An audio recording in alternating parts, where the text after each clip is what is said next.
Welcome to மைதிலிஸ் kitchen. இன்னைக்கு பட்டாணி புலாவ் எப்படி பண்ணுறதுன்னு பார்க்கலாம் வாங்க. பட்டாணி புலாவ் பண்ணலாம், எப்படி பண்ணலான்னு பார்க்கலாம் வாங்க.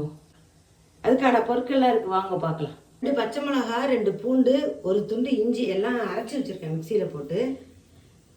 2 பெரிய வெங்காயம் நறுக்கி வச்சுருக்கேன் பெருசு பெருசாக. 2 பச்சை மிளகா நறுக்கி வச்சுருக்கேன்.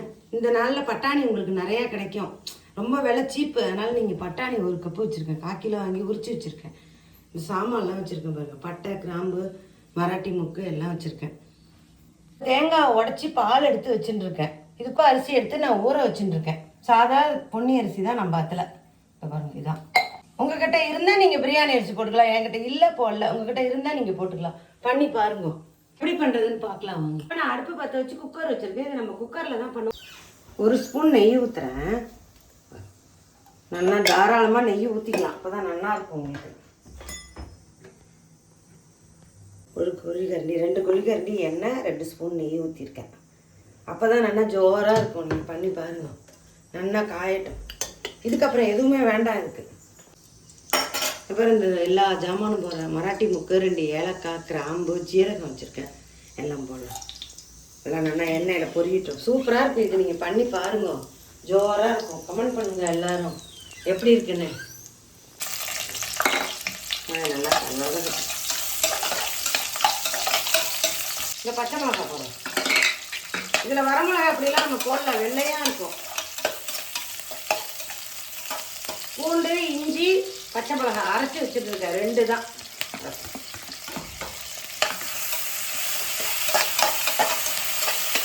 நல்லா பூண்டு பச்சை வாசனை போகட்டும். உப்பு போட்டுறேன். இப்போ இந்த பட்டாணி இதில் நல்லா அலம்பி வச்சுருக்கேன், உரிச்சிட்டு. இப்போ பாருங்க போகிறேன். சும்மா ஒரு பெரட்டிக்கலாம். பச்சை பட்டாணி தானே, உங்களுக்கு நல்லா வெந்து நல்லா ஜோராக இருக்கும். வெள்ளையாக நெய் ஊற்றுறேன்.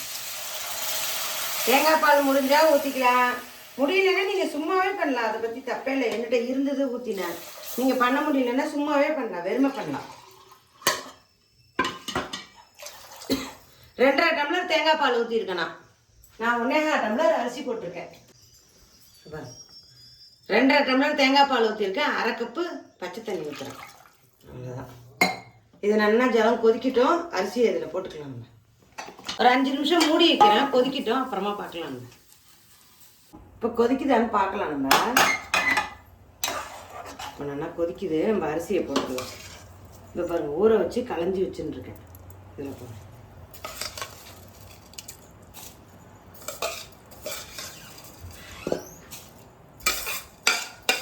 இதுக்கு தொட்டுக்க உங்களோட சைட் டிஷ் நீங்கள் என்ன வேணுமோ பண்ணலாம். காலிஃப்ளவர் சில்லி போட்டால் கூட தொட்டுன்னு சாப்பிடலாம், நம்ம விருப்பம்தான், எது வேணாலும் செஞ்சுக்கலாம்.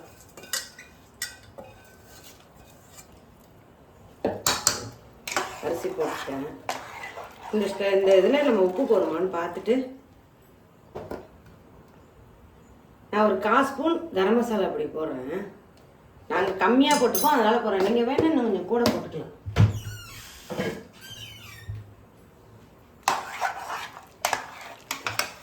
ஒரே விசில் தான், ரொம்ப விடக்கூடாது.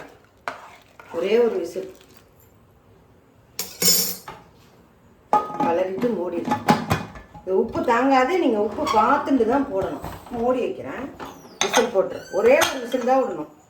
ஒரு விசில் வந்தாலும் நம்ம பார்க்கலாம்.